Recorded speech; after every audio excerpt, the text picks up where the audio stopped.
lots of association, and nice Krishna Prasad. So, festivity is a part of spiritual life. And this festivity actually makes Krishna consciousness so joyful. Srila Prabhupada used to say that in spiritual sky every day there is a festival. They're constantly enjoying. And that is what everybody wants, joy. Everybody wants to be joyful. So, Anandam, and spiritual world is Anandam Buddhi Bardhanam Pratipadam Purnamrita Shwadanam. That experience, that joy, so much joy that one literally becomes submerged in an ocean of joy. Ananda Ambudhi. And that ocean of ecstasy keeps on increasing. So more and more ecstatic. And it's an endless experience of ecstasy. From the material platform we cannot even understand what it is like, because material nature is khandita, separated, and it is divided. And everything has its limit. One can enjoy and enjoy, but then it comes to a point he cannot enjoy anymore. He reaches the optimum point. Or happiness, there is some point, there is distress. Happiness turns into misery. Even food, we may not, no matter how much we like that food, but after eating something, after eating to some extent, we can't eat anymore. So this is the criteria for the material nature. Everything comes to an ending point. But there is no such ending points in the spiritual world. It's never ending. Keeps on increasing. At least being in situations where we get the reflection, we get the taste, we get the glimpse of the spiritual sky, we somehow get to see how it is possible. It is possible to be in a situation when the joy is endless.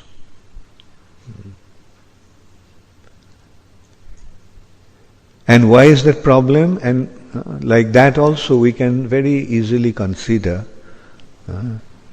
that the material existence is actually we spiritual beings functioning through the body made of matter. So whatever we do, we are actually trying to do that through this body.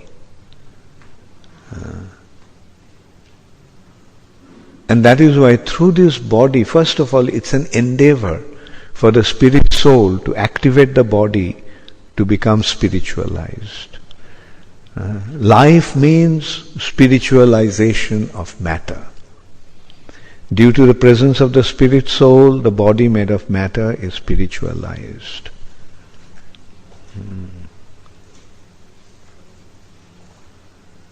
So it is matter is non-spiritual and we are trying to spiritualize the matter. Therefore it's a big endeavor. And therefore at some point we cannot do it anymore. And that's when it's come to an end. This body, the soul tries to activate the body.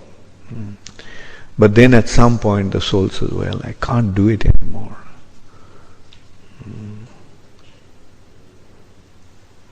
And that is the time the soul gives up.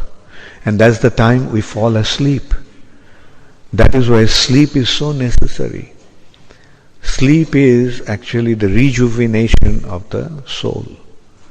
The soul is functioning through the body, but at some point the soul cannot continue anymore, so it just gives up. And sleep also has two states: dream state and dreamless state. The real sleep is dreamless state. And at that state the soul goes close to Krishna, close to the Supreme Personality of Godhead. And that is how it gets rejuvenated. And dream state is the state when the gross body is inactive but the subtle body is still active. That is the state of dream. The subtle body is still active.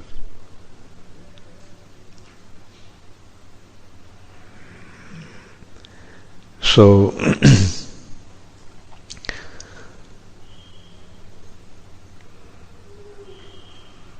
now we can see that we have three states of existence: gross, subtle, spiritual. And we have this wakeful state. In the wakeful state, both the gross body and the subtle body are active. Dream state, the gross body is inactive, subtle body is active. And then when we go beyond the gross material platform, subtle material platform, then we come to the spiritual platform. Then the question may arise, then why don't we reach that state in the dreamless state of deep sleep? Yeah, it's true. In deep sleep state, we are away from gross plane, we are away from the subtle plane, we are very close to the spiritual plane. But our consciousness is still projected towards the material nature. That's why the moment we wake up in this region. If we could somehow wake up in that region, then we would find ourselves in the spiritual world. But in order to do that, we have to turn our consciousness towards that direction. And that's why Krishna consciousness is necessary. Become Krishna conscious. Become situated in the spiritual platform. Yeah, one point I was trying to make here was, it is difficult to activate the gross body. Because it's gross, so soul has to activate it, make it conscious. It's difficult. But to be active on the subtle plane is easier. That's why we can see, like, to move from here to, say, 100 meters, the gross body takes so much effort, right? But for the subtle body, in a flash of a moment, it can move from here to United States of America. In a fraction of a moment, the subtle body moved from. So this is how subtle the subtle body is. So if the subtle body is so subtle, then what to speak of the spiritual body? Therefore, when you become situated in a spiritual platform, spiritual identity, then everything becomes so easy. Because there is no need to move anything. No need to spiritualize anything. It's already spiritual. And the spiritual world is full of movement. But the difference is, in the spiritual world, everything is centered around Krishna. Whereas in the material world, everything is centered around our material identity.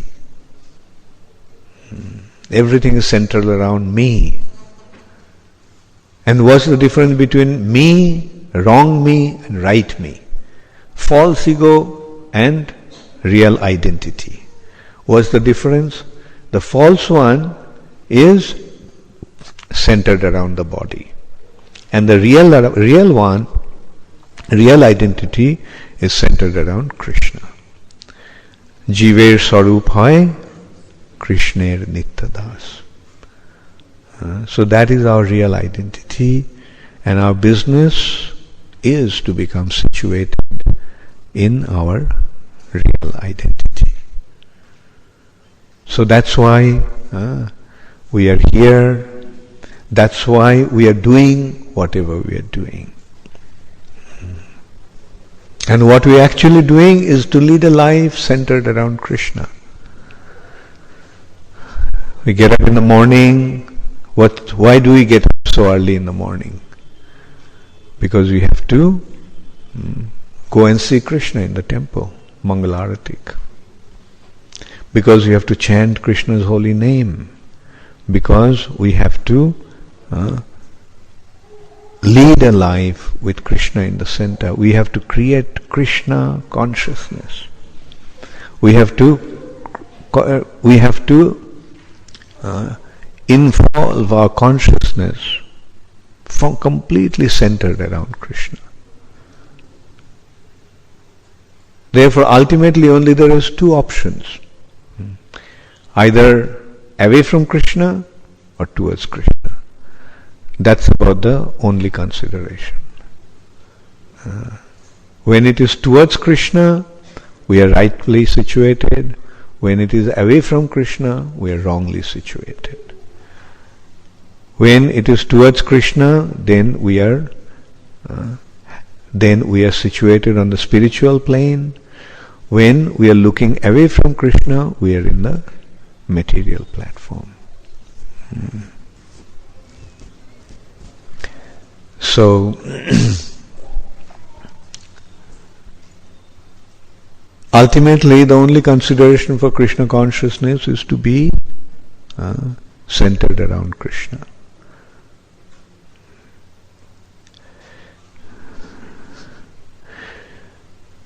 This morning I briefly mentioned about Puran and Upanishad. The Upanishad is philosophy, and the essence of all Upanishads is Bhagavad Gita. Whereas in the Puran section, the essence of all Purans is Srimad Bhagavatam. Purans are stories. Not really stories. When you use the expression story, then it implies that it is fictitious. It is imaginary. It's not real. Actually, the real expression for that is fiction. Fiction. The stories are fictional. Whereas the Puranas are not, Vedic scriptures has no room for lies. It's all truth and nothing but the truth.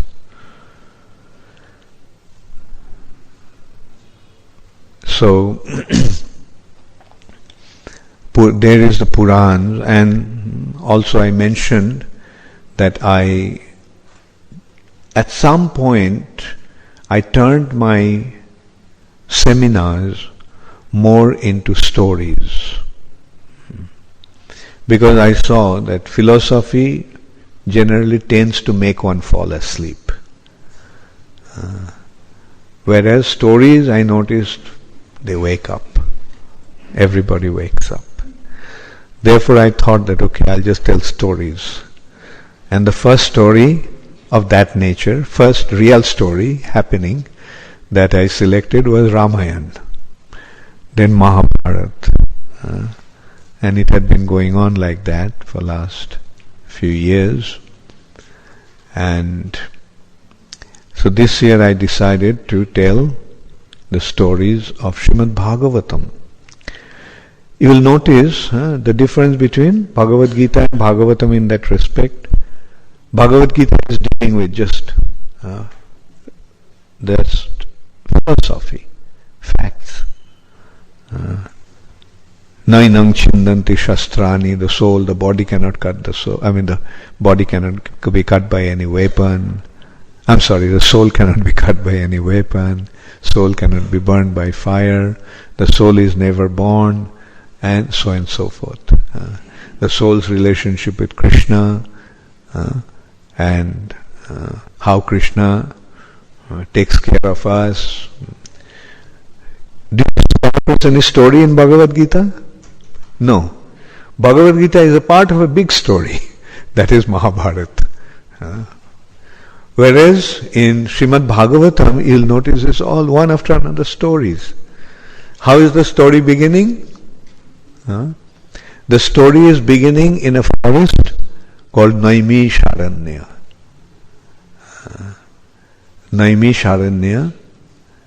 And in Naimisharanya, all the 60,000 sages assembled, seeing the precarious, dangerous situation of the age of Kali. Kali Yuga just began.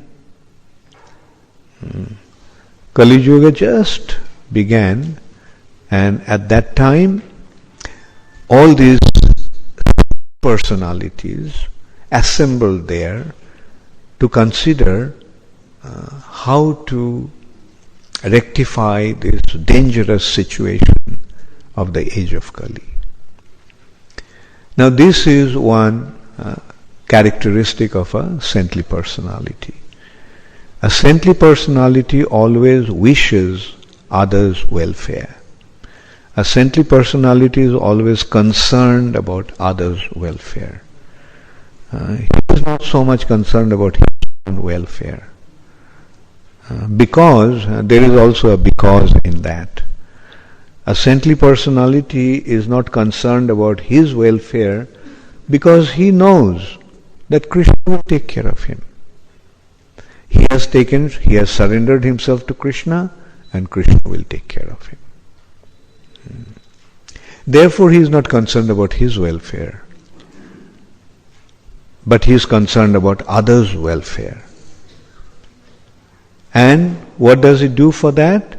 For the sake of others' welfare? Now that he found the actual welfare activity, the actual situation to become perfectly situated in a state of happiness or joy, is to take shelter of Krishna. You take shelter of Krishna, and Krishna will take care of you in all respects. That is the understanding of a saintly personality. And that's why he doesn't care for his own welfare, because he knows that it has already been taken care of. And since he knows that what is the way to actually create the real welfare, that is to come to the shelter of Krishna. So his business is to bring everyone to Krishna. So why the sages in Naimisharanya became so concerned about the situation of the age of Kali? Because they saw that people are totally averse to Krishna consciousness. Therefore they are thinking that how to bring them into that platform of Krishna consciousness. How to bring them into Krishna consciousness. Because they are naturally so averse to it. So that's why they decided to perform a sacrifice. Not just an ordinary sacrifice, Sahasra Samamasata, 1,000-year-long sacrifice. That's what they decided to perform. So 60,000 of these sages assembled in Naimisharanya to perform 1,000-year-long sacrifice. And in that assembly, they selected Sutta Goswami to be the speaker. Why? Because they considered that Sutta Goswami is the most qualified to perform this, to to take the lead. And they also addressed him, like expressing his qualification. Taya khalu puranani sheti hashani chanagha akhattanna padhitani dharma shastrani jannuta. Taya kholu puranani cheti hashani chanagha. First of all, what is his qualification? Anagha. Sinless. You are sinless. And you have understood the Puranas, Puranani, Itihashani, history, Dharma Shastra, Samhitas, and other such scriptures. That's why, please tell us what should be done. Taya khalu puranani sheti hashani chanaga akhattanna padhitani dharma shastrani jannata. So the person, the speaker, needs a specific qualification. And the qualification is that he is expert in all these scriptures. He is completely conversant with these Vedic scriptures.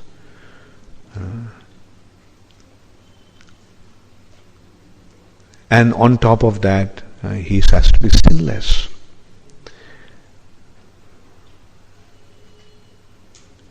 And then Sutta Goswami started to tell them about the essence of the Vedic wisdom. Yeah, why the essence was necessary here? Because previously one had to master the subject completely after thorough studying, careful studying. They used to spend their entire life. First of all, the lifespan was very long. They were extremely intelligent. They were practically Shrutidhar. Just because they could remember it. So that is how qualified they were in the other ages. Therefore they could study the Vedas and understand it completely. Even they could go step by step. Like from Karma Kanda section to Jnana Kanda section to ultimate point of bhakti. That is the ultimate. Karma Kanda, Jnana Kanda, then bhakti, which begins with surrender, prapatti or sharanagati. But in the age of Kali, the situation will be very different. They consider that the duration of the life of the living entities in the age of Kali will be very short. Prayana alpa ayusa sabhya. Most of the people will have a very short span of life. Prayana alpa ayusha sabhya kalavashmin juge jana. In the age of Kali. In the age of Kali, most of the people will have very short span of life. And their nature, their characteristics will be they'll be very lazy. Manda, sumanda matayo, manda bhagahi upadruta. They'll be lazy. Their mentality will be very crooked. Sumanda matayo, manda bhagya. They'll be very unfortunate. They'll be devoid of good fortune. Manda bhagya. And upadruta, they'll constantly be troubled by natural calamities. Famine, pestilence, war, all kinds of natural calamities, volcanic eruption, earthquake, epidemics.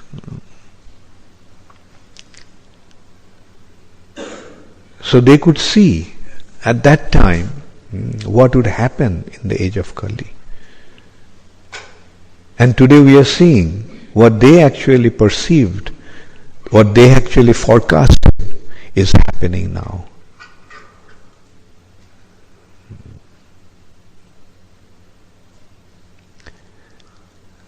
So they are concerned that what will happen, and then this is the nature, this is the quality, this is the characteristic of the individuals of this age of Kali. And on the other hand, the spiritual topic is so vast. And unless and until one has a complete understanding, one will not be able to understand what is the purpose. If they take just sections of the Vedic wisdom, they'll get completely confused. In this respect, Prabhupada is giving the example of a ladder. The ladder has different rungs. Now, if we get stuck with the rung, will we ever be able to reach the goal? No. So rungs are meant to be used to climb on top of the ladder. So different aspects of the Vedas are like the rungs of the ladder. Now these rungs are not the goal. Even the ladder is not the goal. The goal is to reach the top.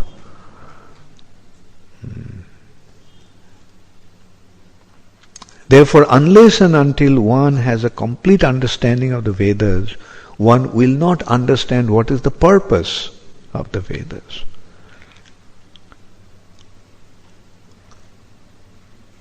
So that's why we can see in this age of Kali what has happened.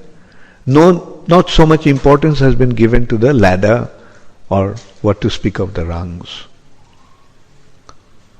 We have already taken to the topmost region. The ultimate goal has been revealed to us. Don't worry about this rung. Karma Kanda section, Jnana Kanda section, they're just a ladder. But the goal is actually devotional service. Now, when you look at the ladder, it may appear, he is on the second rung of the ladder, third rung, 30th rung, 40th rung. Oh, he is so elevated. No, that is not the elevation. It's just a means. But the ultimate point is to reach the top. And what is the top? What is the ultimate teachings of the Vedas? Devotional service. So that has been explained and established in the Bhagavad Gita. And Sri Chaitanya Mahaprabhu made it very, very clear. Chaitanya Mahaprabhu took us right on the top. Bhagavatam has been properly established by Sri Chaitanya Mahaprabhu. Bhagavatam has been properly analyzed by Sri Chaitanya Mahaprabhu. The actual essence, actual purpose of the Bhagavad Gita has been given by Krishna coming as a devotee. Now Bhagavatam is describing all that. Sutta Goswami is invited, please tell us. And straight away what Sutta Goswami did, he offered his obeisances to his spiritual master. And then he begins to narrate Srimad Bhagavatam. He started to explain how Parikshit Maharaj was cursed. Before that, he briefly described what happened. Battle of Kurukshetra is over. Bhishma is lying on a bed of arrows. So mercifully, Krishna personally went to him. And Bhishma instructed Yudhishthira Maharaj about the principle of dharma, and then his body looking at Krishna, offering prayers to Krishna.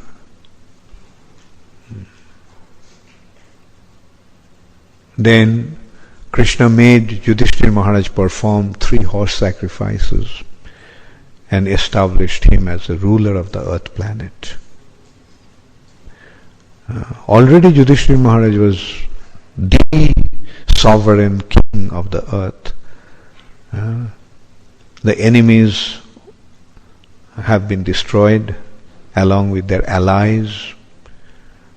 So now he is the ruler of the earth planet. But still, spiritually, Krishna wanted to establish Yudhishthira Maharaj as the ruler of the earth planet. So he made him perform 3 horse sacrifices. And then Yudhishthira Maharaj gets the news. After ruling for many, many years, he got the news that Krishna left this planet. So when he got to know that Krishna left the planet, then he considered, now what's the point in living?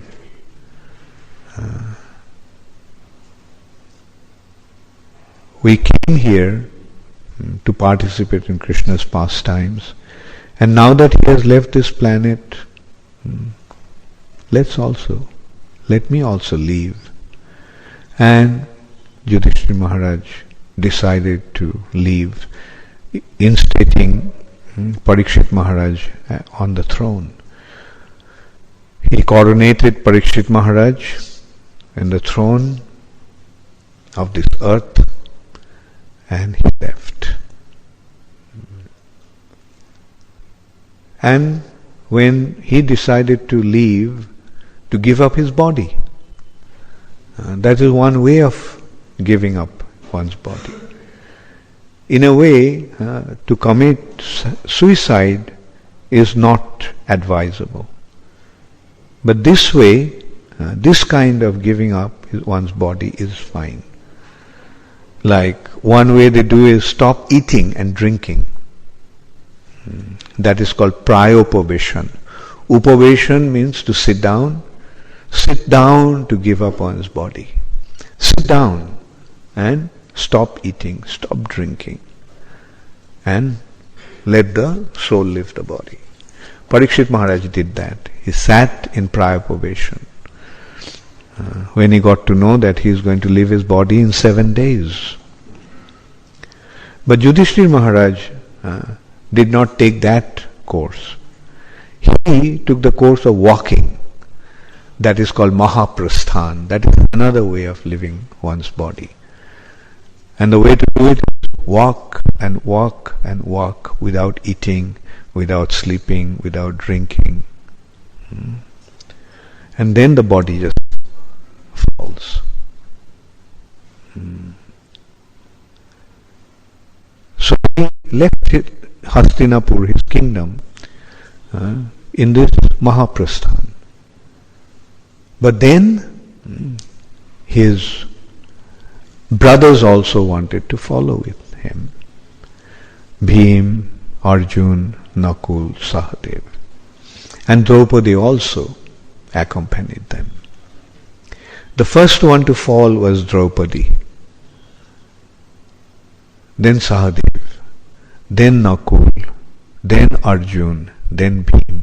Bhim actually fell near Badrikashram, high up in the Himalayas. Just imagine, they started to walk from Delhi, Hastinapur. And they walked and walked and walked without eating, without drinking, without stopping.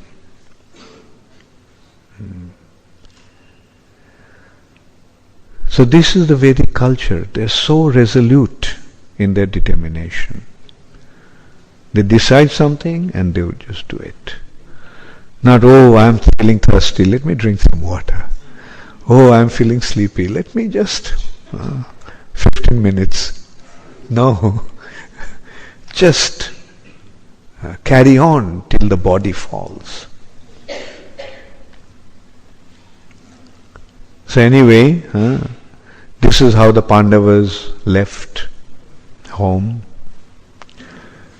And Bhima was the last one to fall. Yudhishthira Maharaj didn't fall. He was so pure that he didn't fall. Rather, the chariot came from the spiritual world. Mahabharata, of course, describes in a different way. So the chariot came from the heavenly planet. But actually, heavenly planet is not the destination of Yudhishthira Maharaj. A pure devotee like him is not interested about heavenly planet. But Mahabharata has been written with a different purpose, to motivate less intelligent people.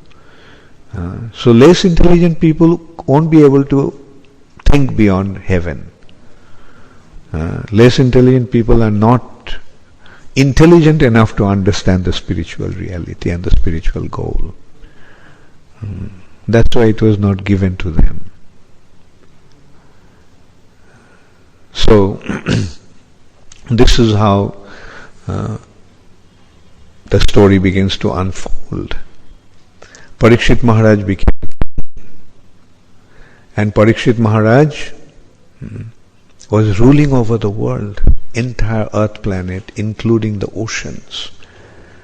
Sa Sagara, Sagar means ocean, and Sa means along with. The earth planet along with the oceans. Earth planet including the oceans. He was the ruler of that entire earth planet. And he was extremely powerful. And he was extremely Krishna conscious. That is another consideration. Sutta Goswami actually mentioned that he, even when he was in his mother's womb, he got the darshan of Krishna. After his birth, he was playing with Krishna's deities. When children play with toys, he was playing with the deities of Krishna. So that is how Krishna conscious he was from his childhood. There is another consideration. His name was Parikshit because Pariksha means test. So he was always testing, examining. Is this the personality whom I saw when I was in my mother's womb, who came and protected me? So that shows how Krishna conscious he was. All the time he is thinking about Krishna. Even though he is questioning, is this the personality? Is this the personality? So because he was constantly doing the examination, Pariksha, his name is Parikshit. So in this way, in absolute Krishna consciousness, Parikshit Maharaj was ruling his kingdom. And he was so just and fair that sometimes he would go and see the condition of the country. So he went out to inspect the situation of his country. And he came across a person who was torturing a cow. And he was beating a bull. And the condition of the bull was standing on one leg. And he was trying to break the other leg of that bull. Now, according to the Vedic culture, or rather according to the proper human culture, the human culture is the culture of cow protection. The whole culture is based on cow. And we can see that one gets everything from the cows. Not only we get the milk from the cows, the cow dung is the best fertilizer, best manure. So, food is the most important ingredient for our sustenance. So, from cows we are getting the best milk, best food, milk, and from the cows we are getting the ingredients for making the land fertile. Cow dung, cow's urine. So, and then the bulls are there for doing all the heavy work.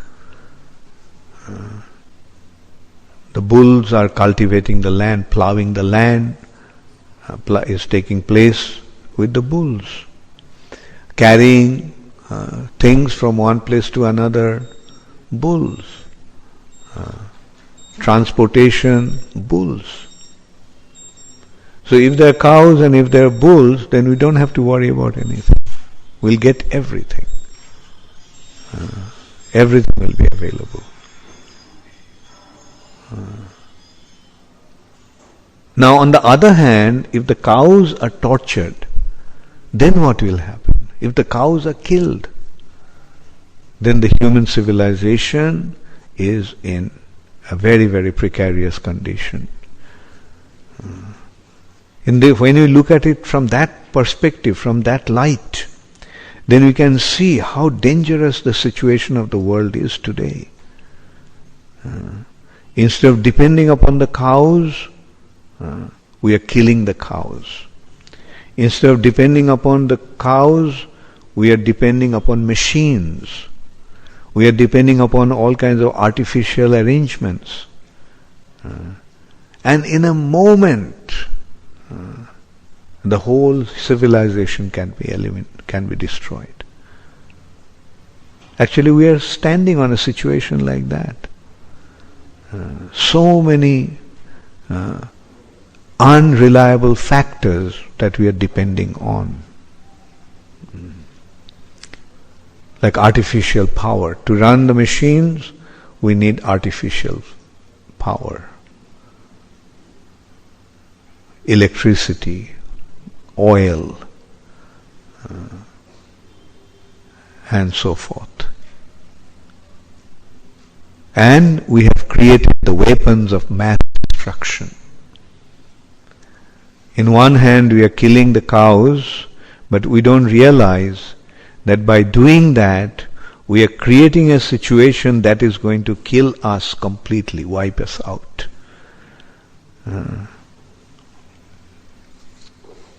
Two bombs, two nuclear weapons, atom bombs,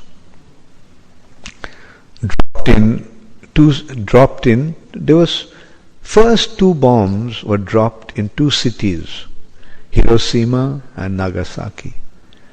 And two cities were destroyed completely. Just two bombs destroyed the two entire cities. But with time, the bombs have been developed in such a way that if we look at them, those two bombs, they will look like two toys. So two toy bombs destroyed the two cities. So the bombs that we have today, we don't know what kind of destruction it can cause. And not only those days two bombs were dropped, but the amount of bombs, actually I got the statistics maybe about 25 years ago, that we have enough bombs to destroy the planet 300 times. At that time only we created bombs that would wipe out this planet 300 times. So just imagine in what kind of condition we are existing. And we are seeing what kind of crazy people are becoming so powerful. So many terrorists. And it's only a matter of time. Some crazy terrorist or some crazy leader even just presses the button. And that's it. It's just a matter of pressing one button. One button will release so many bombs, and from the other side, so many other bombs will try to retaliate.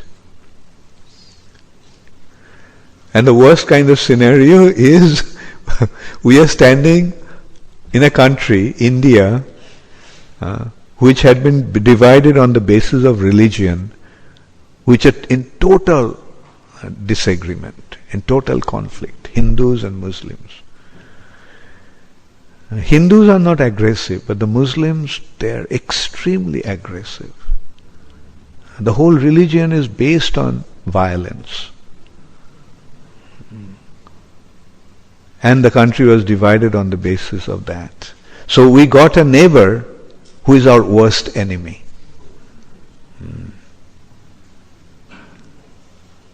And they have nuclear weapons.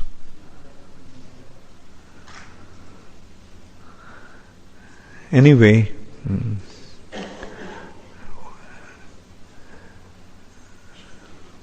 like this is the situation. Now at a time like this, what can be done? That is why the sages actually invited Sutta Goswami to speak. So Bhagavatam is the answer. We are in a condition, we are in a situation which is extremely precarious. But the answer is Bhagavatam. The solution is Srimad Bhagavatam. So Parikshit Maharaj saw that condition.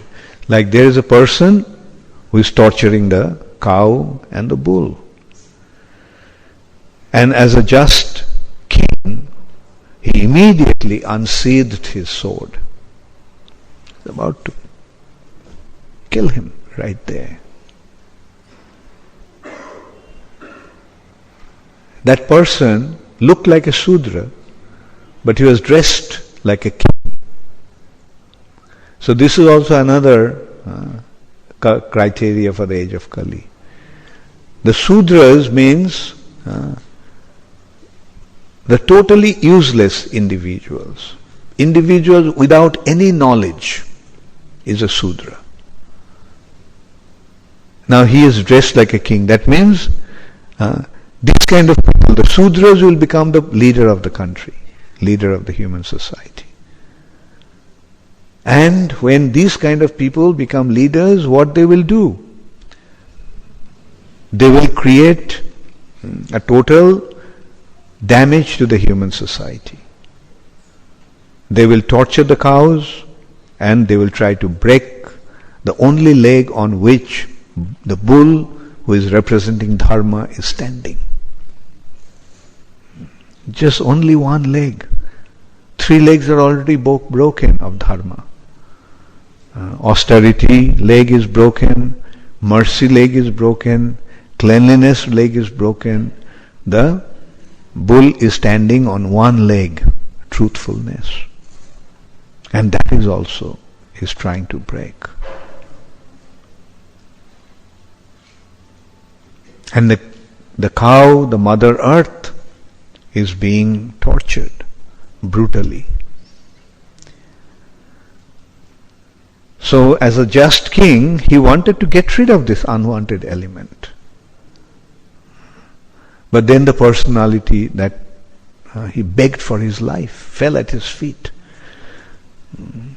So this is also another characteristic of a Kshatriya, warrior. When somebody begs forgiveness, he forgives. Okay. But generally, when somebody begs forgiveness, he is truthful. He literally means it. But that's not in the age of Kali. One will beg for forgiveness and then the next moment he is going to jump on your throat. And that's what happened. Parikshit Maharaj forgave him, gave him his life. Okay, fine, I won't kill you. But you can't stay in my kingdom. A person like you cannot stay in my kingdom. But he looked around and said, the entire earth planet is your kingdom. So if you banish me, where shall I go? Then Parikshit Maharaj said, okay, you can stay in these four places where meat eating is going to go on, where there will be intoxication, intake, and where there will be prostitution, and where there will be gambling. So these are the four places you can stay. Again, Kali looked around and said, these activities don't go on in your entire kingdom. Where shall I go? He said, okay, where there is undesirable accumulation of gold, you can go there. So Kali now found a place, gold. Not just gold, there is a significant connotation behind it. The gold that is not being used in Krishna's service. Gold that is used in Krishna's service, that is perfect. But if the gold is accumulated for any other purpose than Krishna's service, that gold is the place for Kali. So Kali now has got a place. But as I was saying, Kali got a place to stay, but his meditation is how to get this king, how to get rid of this king. Because this is my age. This is the age of Kali. So who is the controller or the ruler of this age? Kali, a personality. He's a personality. Again, it's not a fictitious character. He is a person. He has a father and mother. Who are his father and mother? The personality of envy and the personality of anger. They are also personalities, envy and anger. And Kali is their son, and he is the ruler of this age.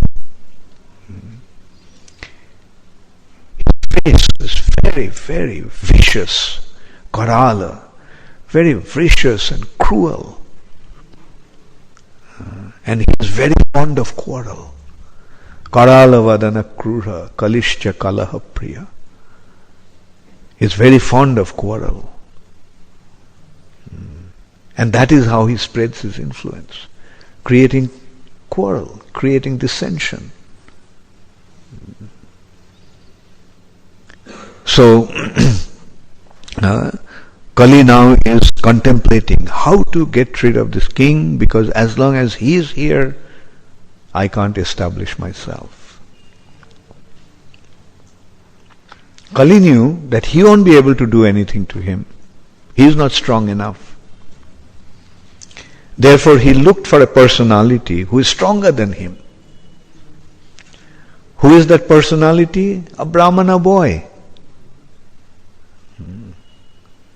And although he is a little boy, but he is actually, being a Brahmana, he is superior to a Kshatriya. Although he is the king of the entire earth planet, but this little boy, due to being a Brahmana, was more powerful than him. And Kali made him curse Parikshit Maharaj.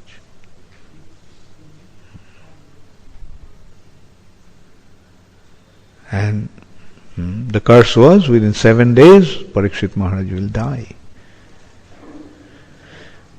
So actually this is how the destruction started in the age of Kali. Started from the top. The head became corrupt. The Brahmana culture became corrupt. Instead of supporting the ruler, the king, now they became inimical to the king. Get rid of this just king.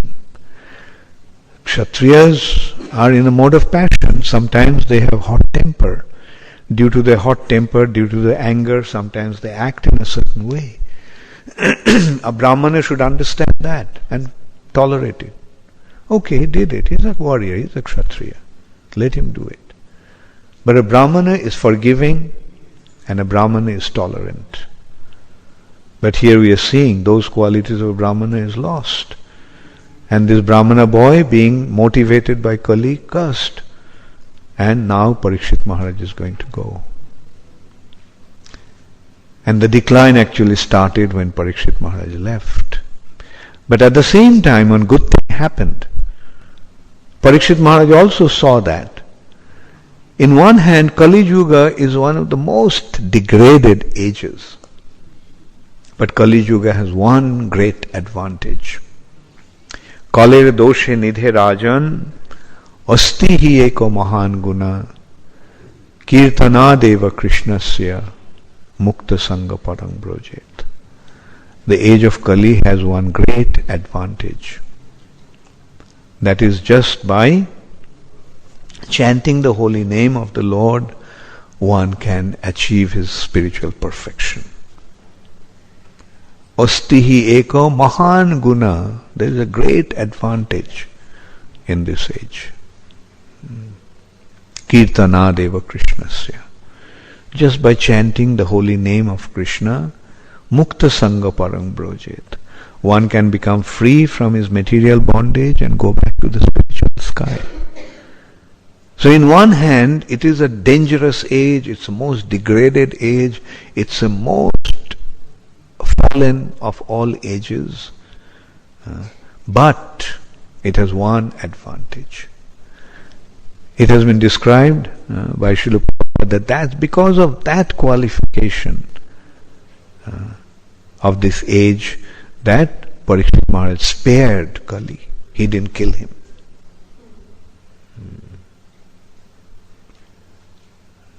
So in one hand, the Kali Yuga is most degraded, as an ocean of sinful activities.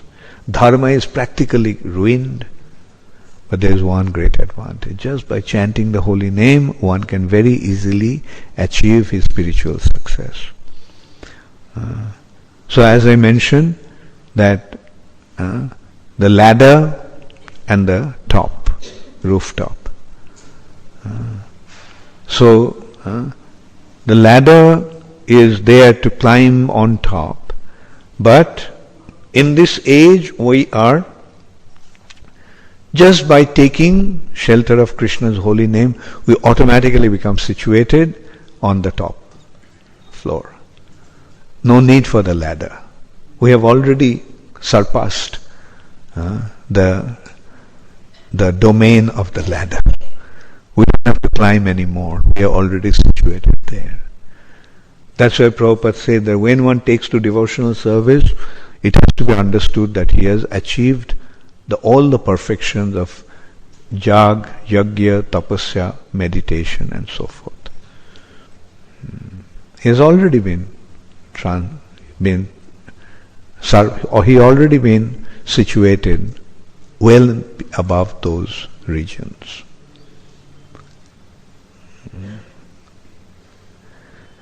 So this is the advantage that Parikshit Maharaj could foresee. And this has been, although now he is about to die, but his death again is bringing, Kali's curse is bringing one good fortune, great benediction. The benediction is Srimad Bhagavatam is spoken. Bhagavatam became manifest. At this point it goes to another direction also. Vasudev, who is the literary incarnation of the Supreme Personality of Godhead, he has taken up the responsibility, seeing the condition of the age of Kali, or seeing the condition of the people in the age of Kali, he took it upon himself to simplify the Vedic wisdom. To simplify the Vedic wisdom, the first thing he considered is now it has to be presented in written form. Prior to that, there was no writing, no system of writing.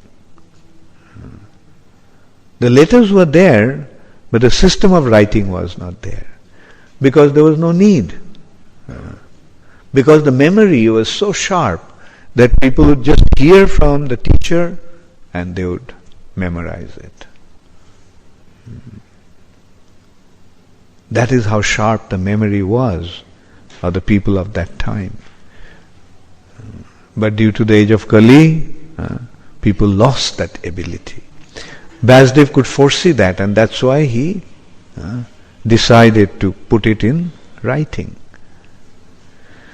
So he did an elaborate job. He divided the Vedas into 4. Then he wrote Itihash, Puran, Upanishads, Samhitas, all that branches of knowledge, he presented it in the written form.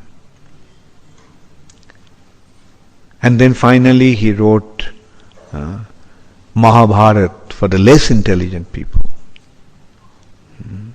And then he gave Vedanta Sutra, the essence of all the Vedas. So in a way he did the job, like he's completely covered everything, even given Vedanta Sutra, the essence of the Vedas. Vedanta, anta, end of the Vedic wisdom. But still he was dissatisfied. Still he was dissatisfied. Therefore, he was sitting on the bank of the river Saraswati in Badarikashram. And he began to wonder what to do now.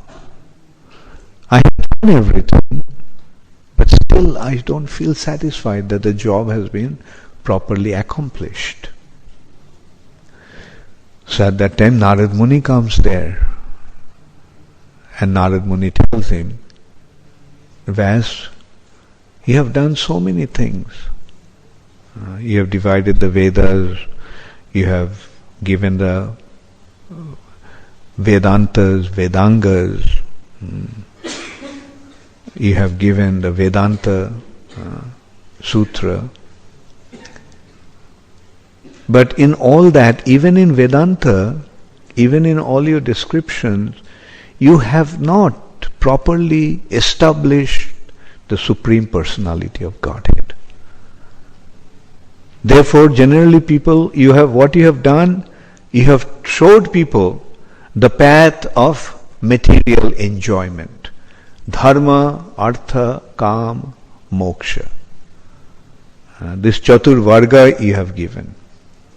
You have shown the path of Dharma, how to act according to the Vedic principles. And by doing that, you will get Artha, you will get the wealth.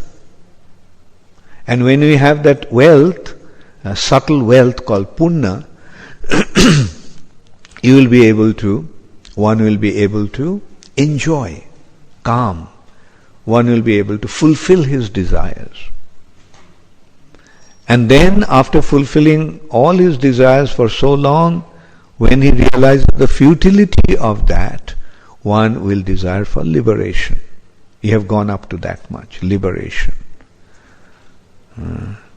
But that liberation that you have prescribed is merging in the bodily effulgence of the Lord, Brahma Jyoti.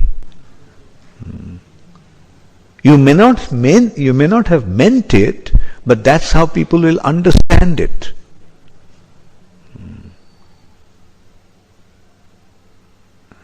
Because there is no direct and clear glorification of the Supreme Personality of Godhead. Material enjoyment, only children will go after. Children means people with less intelligence go after material enjoyment. Little more intelligent people will aspire for liberation, but is liberation the goal of life? Like for example, a prisoner may think getting out of the prison is the goal of life. But will the prisoner, when he goes out of this prison house, will his life be perfect and complete? I mean, you all are outside the prison, but you think you have achieved the goal of your life? Then what is the goal of life? Just get out of the prison? Liberation? No.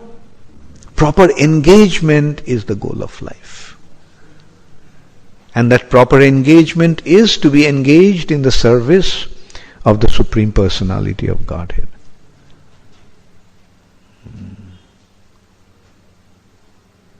So when Vasudev was instructed by Narad Muni, he understood.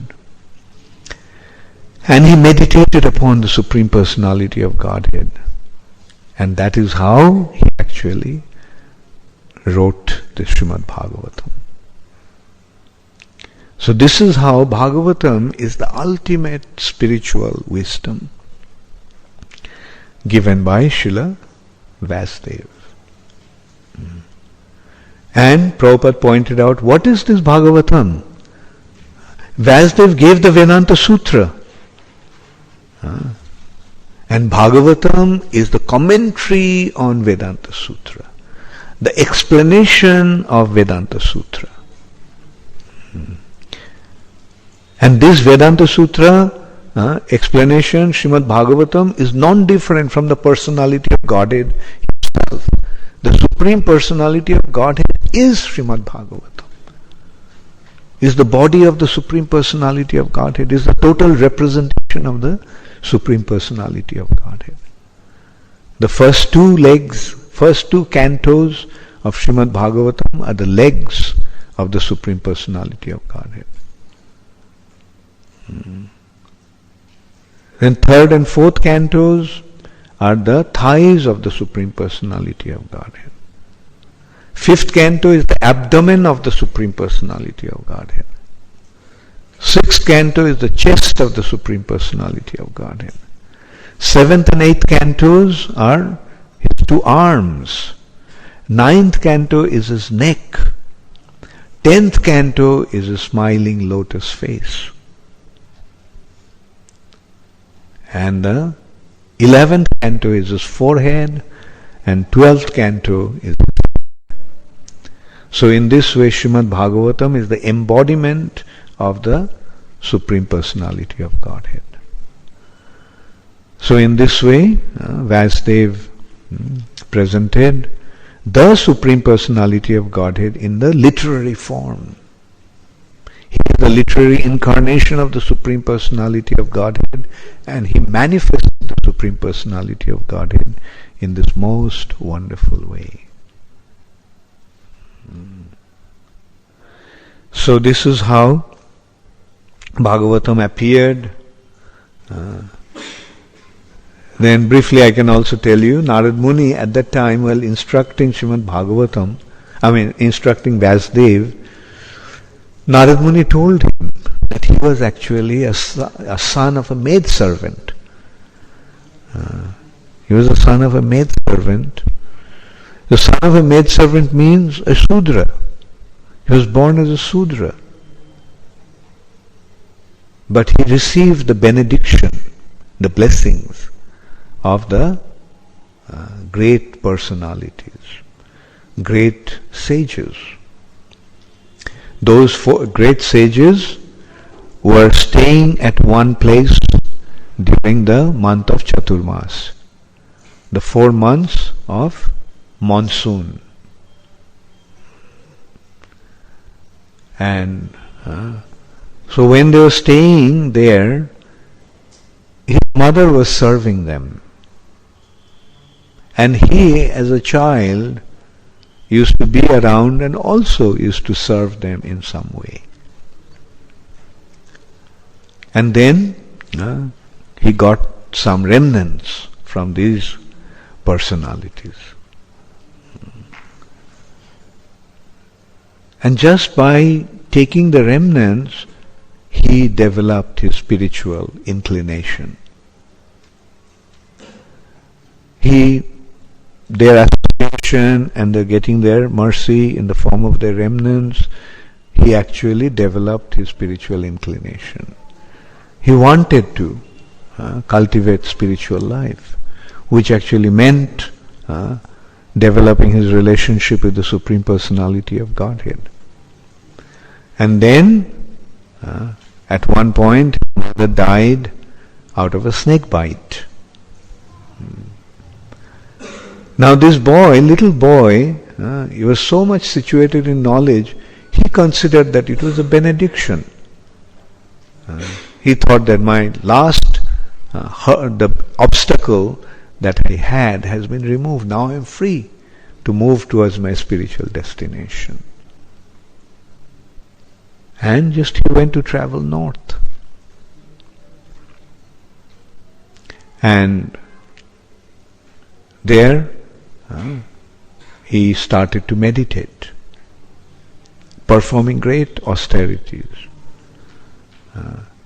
These austerities not just voluntary austerity, these austerities are a result, an outcome of a spiritual advancement. The more one advances spiritually, more detached one becomes from matter. It is not the other way round, that by performing austerities we can make spiritual development. No. By performing austerities, one becomes dry. Austerity makes one dry. On the other hand, when one makes spiritual advancement, he naturally becomes detached from material attachments. Last evening when I was speaking, I gave an example. Like children, they play with toys. To the children, these toys are very important. It's very important. Practically that is the only thing that matters to them. But when a child grows up, what happens? Does he still continue to play with the toys? No, he doesn't even look at the toys. Or even if he does, then he laughs. Oh, I don't know why I was so attached to these toys. So similarly, when one makes spiritual advancement, one loses his interest for material things.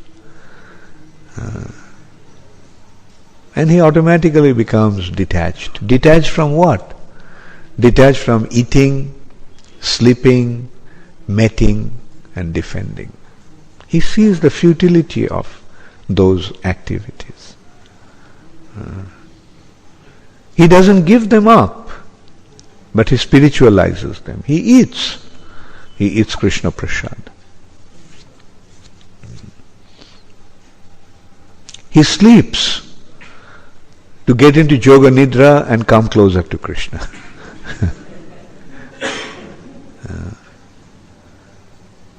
Mating, to the urge to become united with others. He develops the urge to benefit others, to go out and give Krishna consciousness to them. That is how he develops relationships.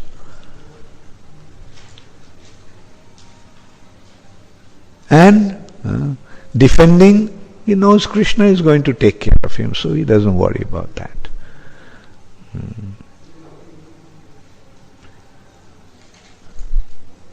So eating Krishna Prasad, sleeping in Yoga Nidra, meeting with devotees, and defending becomes depending upon Krishna. So these last two things changes. Mating becomes meeting,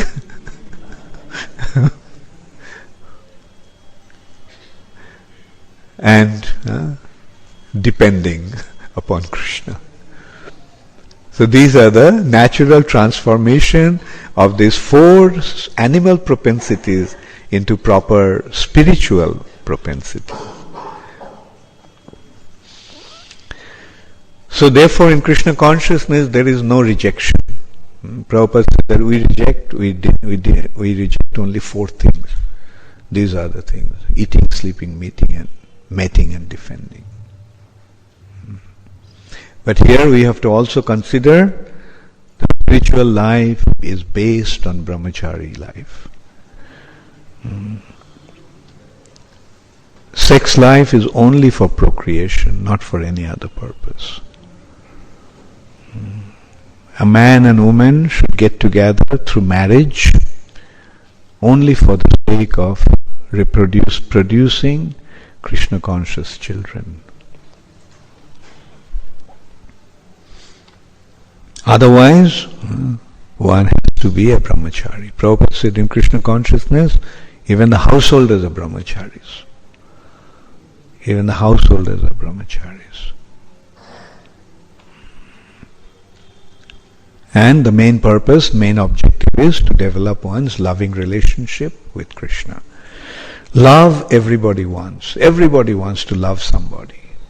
But we have to understand that the object of love is Krishna.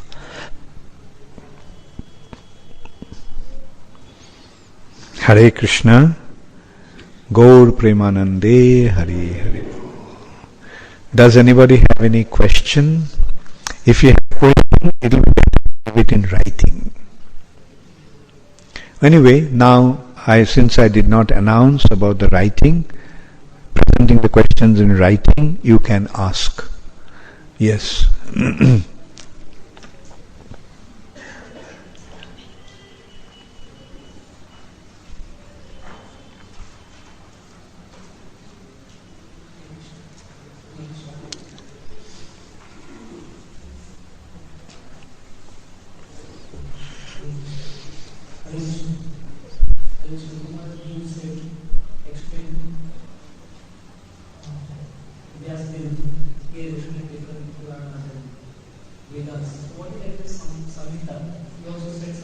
Yeah, Samhitas are the understandings and the presentation of the understandings of exalted personalities.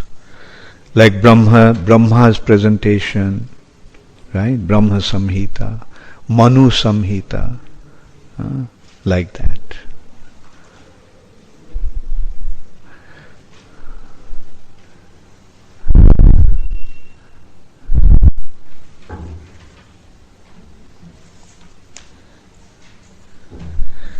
Hare Krishna Guru Maharaj, please accept my humble obeisances, okay? This is from Vinodini Radhika Dasi.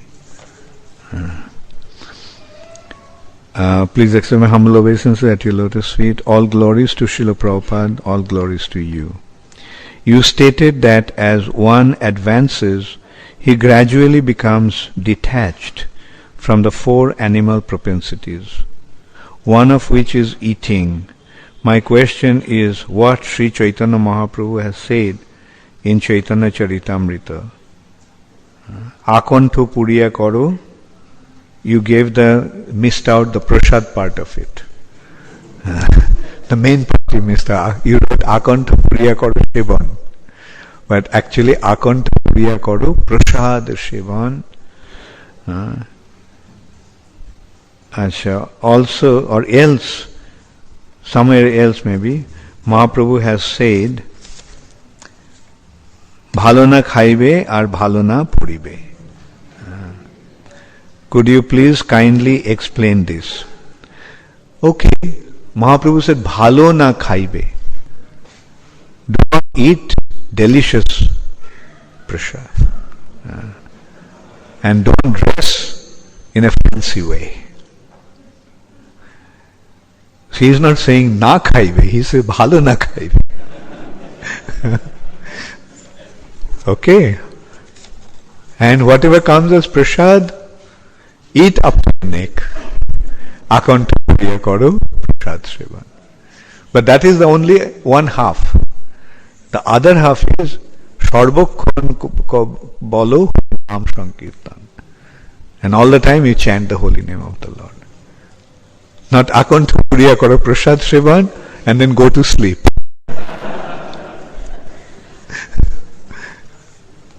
Hare Krishna. Looks like some question from the internet. Dear Guru Maharaj, please accept my most humble obeisances at your most merciful lotus feet. Gurudev, we know Kali is very strong and will be stronger and stronger. Knowing this truth, how can a person like me fight with him, with my low sadhana and with many defects? How to encourage myself to fight with him as a sadhaka? Good question, Srimati Radhika.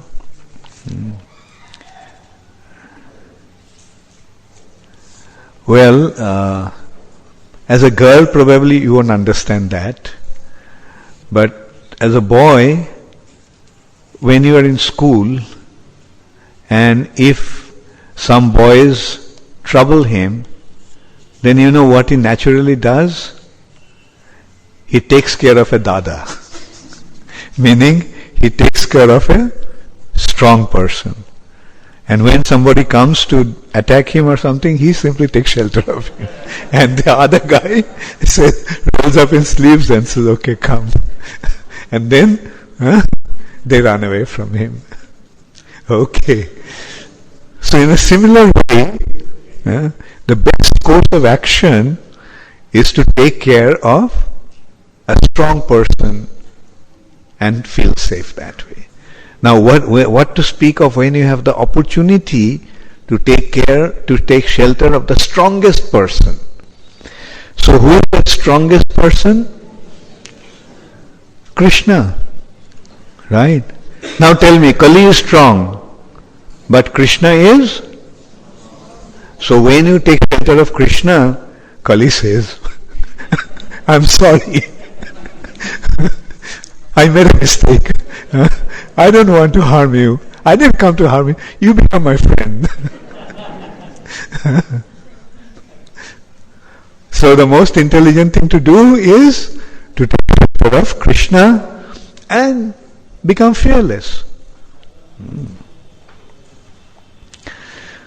Okay, thank you very much. So another question from the internet.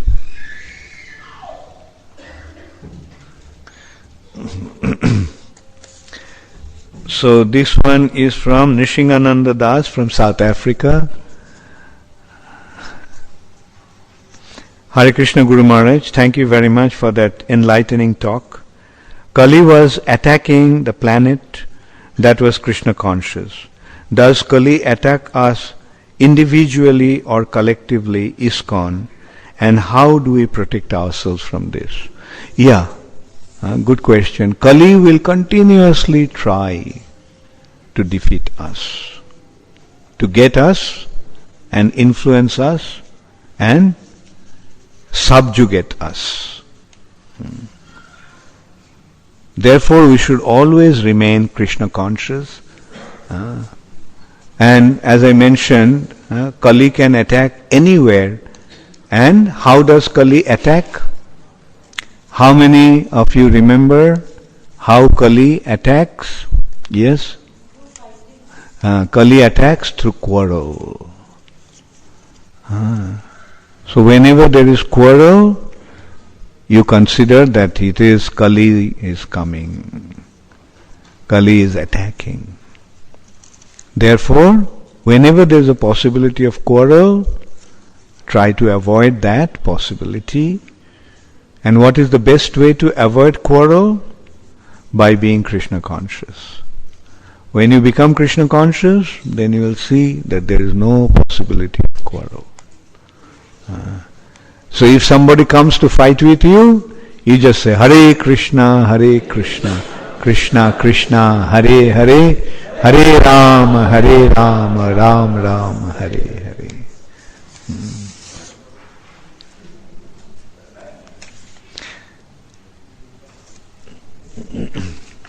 So the next question is from Marion from Leicester, UK. Dandavats Guru Maharaj, I have two questions. One, I read that all devotees are Sudras. So does that mean that as devotees we have no knowledge? Well, first of all, I don't know where you got that concept from. So I was under the impression that all the devotees are even beyond Brahmanas. And if you say that they are Sudras, then you can say that they are transcendental Sudras. Because they are servants of Krishna. So, the meaning of the servant, then yes, devotees are servants of Krishna. In that way, they are transcendental Sudras, which is our constitutional position.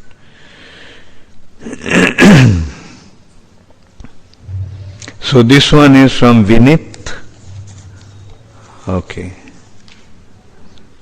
Were there no written forms before Kali Yuga? No, well, in other Kali Yugas there may have been, but generally the writing process, it said, started from Kali Yuga. And especially the Vedic scriptures, Vasudev had given in a very, very systematic way.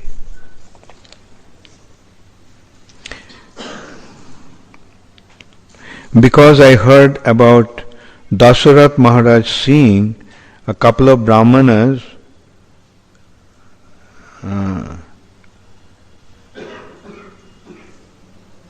what is that? Carrying Shastras, which was a good sign, so he let Ram go with Vishwamitra.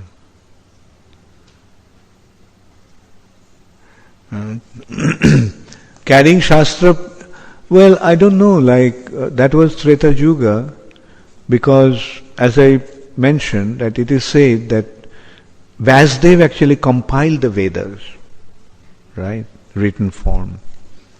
Prior to that, they used to carry Shastra. Where? In the memory. So that is how they used to carry the Shastra. Oh, actually, Marian had another question I forgot. Please, could you give some tips on forgiveness? Okay, if somebody slaps you on your right cheek, offer him the left one. If somebody comes and begs forgiveness, you tell him, oh no, nothing, you never did anything to me. So why are you asking for forgiveness? So that is the true nature of a Vaishnava. He never takes any offense. Although offense to him is the most dangerous thing that can happen.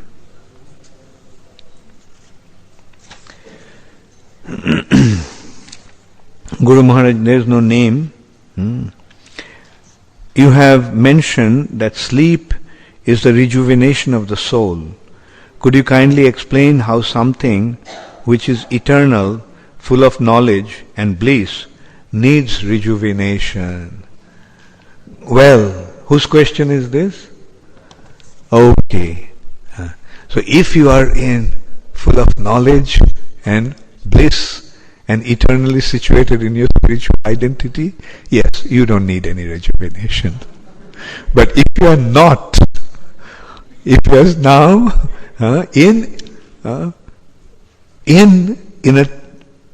in a temporary body consciousness, if you are sad and miserable, and if you are devoid of knowledge, then yes, you do need to sleep to rejuvenate the body. The point is, the soul becomes tired by carrying the burden of the body. Therefore, the soul needs to drop the body, become unconscious of this body's burden. And being unconscious of this activity, the soul gets rejuvenated. Is that because the soul is in contact with the body? Yes. So you are in knowledge. Does the soul, when situated in this true spiritual identity, also need rejuvenation? Yeah, as I told you. If the soul is situated in the spiritual platform, then it doesn't need the rejuvenation. But still, in Vrindavan they go to sleep. in spiritual sky, in Vaikuntha they don't need sleep. But in Vrindavan they go to sleep. They go to sleep to be with Krishna in their dream.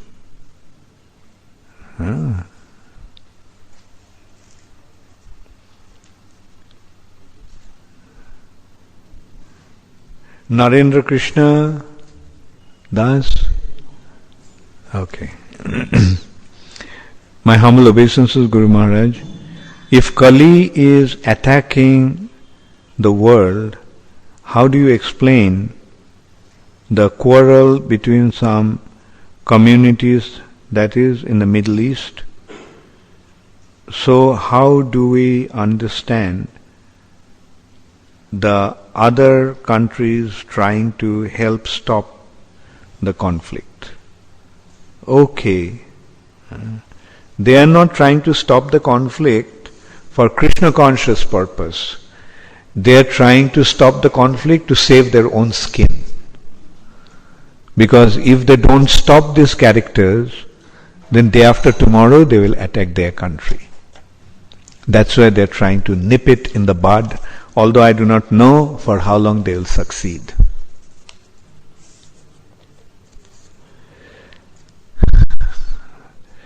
Okay, any other question? Yes.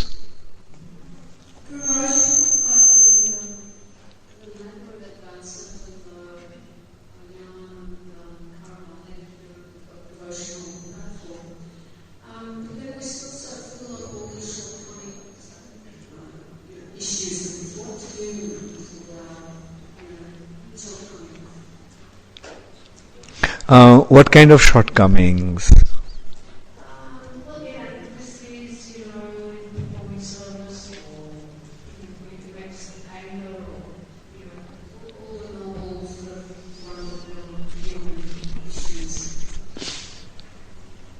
Just chant Hare Krishna.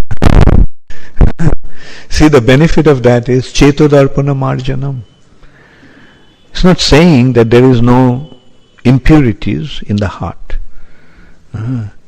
These are the impurities: lust, greed, anger, illusion, pride, envy. These are the impurities of the heart, and they are troublesome. But by chanting Hare Krishna Mahamantra, those impurities will be cleansed. The heart will become purified. And then when the heart is purified, then all these problems will disappear. Thank you. Okay, no more questions. I have already 5 questions and I have only 5 minutes. No, we have 8 minutes. Okay, let's see. Hemanga Chaitanya Das. Hare Krishna Guru Maharaj. In Vrindavan, if they could be with Krishna, then why would they want to be with Krishna in their dreams? Good question. But they are not always with Krishna. Right? The cowherd boys are with Krishna during the day. The gopis are with Krishna during night. They don't get uninterrupted association of Krishna. That's why Govardhan Leela is so special. For 7 days, they were with Krishna both day and night. What they were always desiring. Okay. So when they are not able to be with Krishna, okay, Yoga Nidra.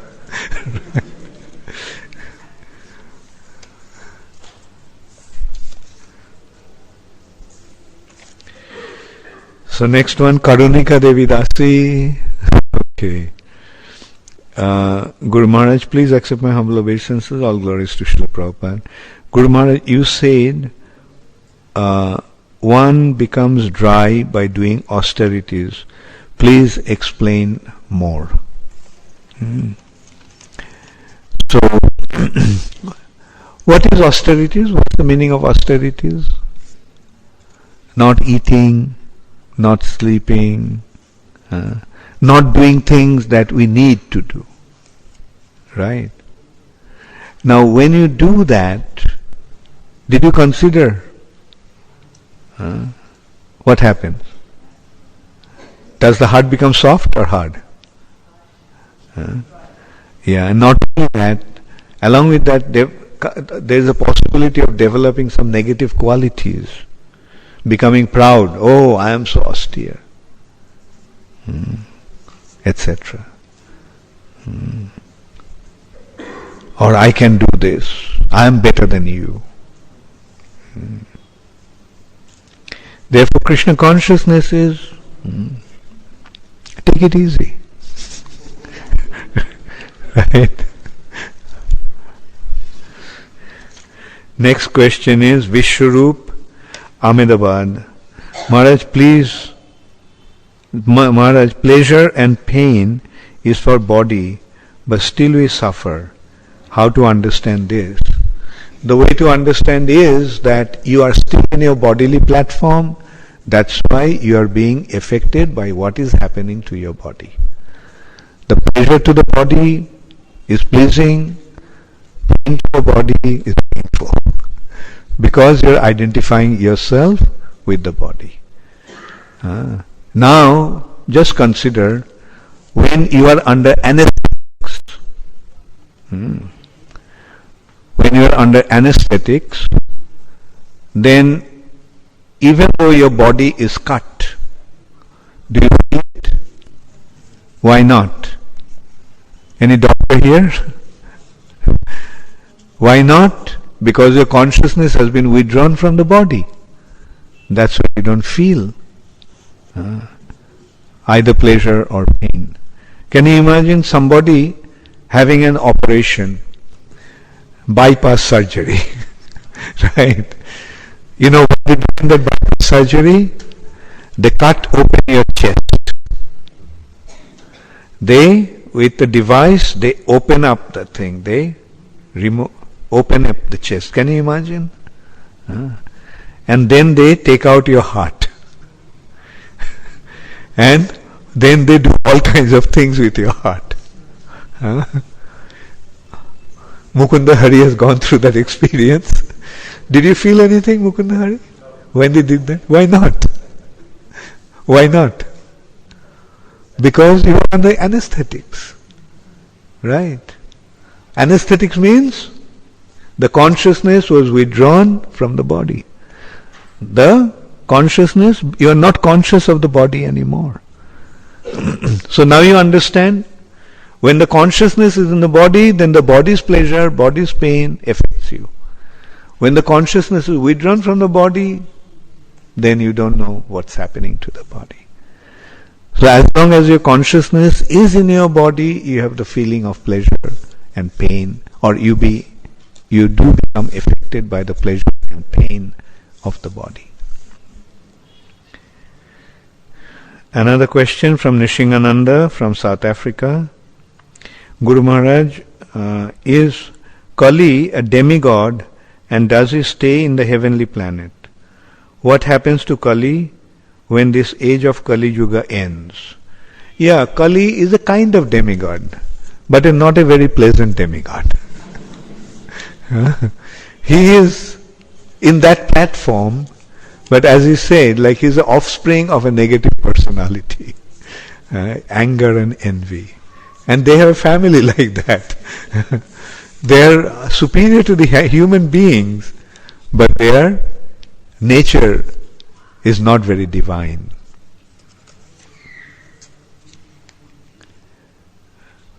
Ruchir Tyagi. Okay. Hare Krishna Guru Maharaj, my question is, do we have original writings of Vasudev today? Not that I know of, but some writings from Chaitanya Mahaprabhu's time are still there. 5,000 years is a long time. Vasudev writings are not there, not that I know of.